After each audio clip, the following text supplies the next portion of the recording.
The Trump administration said Friday it would ban the Chinese-owned mobile apps WeChat and TikTok from U.S. app stores as of Sunday, striking a harsh blow against two popular services used by more than 100 million people in the United States. The restrictions will ban the transferring of funds or processing of payments through WeChat within the United States as of Sunday.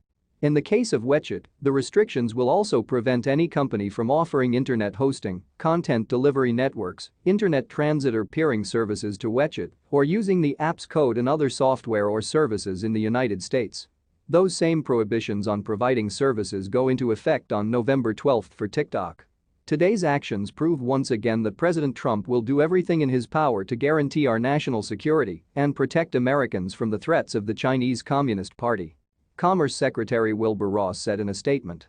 The actions follow an August 6 executive order by the president, in which he argued that TikTok and WeChat collect data from American users that could be accessed by the Chinese government. The administration has threatened fines of up to $1 million and up to 20 years in prison for violations of the order. TikTok is currently in talks to be acquired by the American software maker Oracle and could announce a deal that assuages the administration's national security concerns. In its announcement, the Commerce Department said that the president had given until November 12 for TikTok's national security concerns to be resolved, and if they were, the prohibitions in the order could be lifted. TikTok declined to comment. Tencent and Oracle did not immediately respond to requests for comment. Mr. Ross, in an interview on Fox Business Network on Friday morning, said that the ban would initially have a much greater impact on WeChat. For all practical purposes it will be shut down in the US, but only in the US, as of midnight Monday. Mr. Ross said. TikTok would also face some changes, but would still be allowed to function until November 12, Mr. Ross said, at which point it would face the same ban as WeChat if there was no deal that satisfied the administration's concerns. As to TikTok, the only real change as of Sunday night will be users won't have access to improved updated apps, upgraded apps or maintenance. He said. The prohibitions raise the question of whether Google and Apple, the major operators of American app stores, could sue the administration. Tech companies have made clear that they don't like the idea of blocking apps without a more organized policy process and have suggested that they see this as a First Amendment issue, said Adam Siegel, a cybersecurity expert at the Council on Foreign Relations.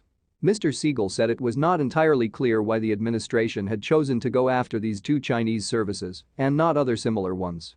A lot of it just feels to me to be improvisational, he said. Mr. Ross portrayed the threat from the apps in stark terms, likening it to a window between the US and China that allows Beijing to peer into the everyday lives of Americans. What they collect are data on locality, data on what you are streaming toward, what your preferences are, what you are referencing. Every bit of behavior that the American side is indulging in becomes available to whoever is watching on the other side. He said. That's what we're trying to squelch. In its announcement, the Commerce Department said that both WeChat and TikTok collected information from their users, including location data, network activity and browsing histories. As Chinese companies, they are also subject to China's policy of civil-military fusion and mandatory cooperation with Chinese intelligence services, it said.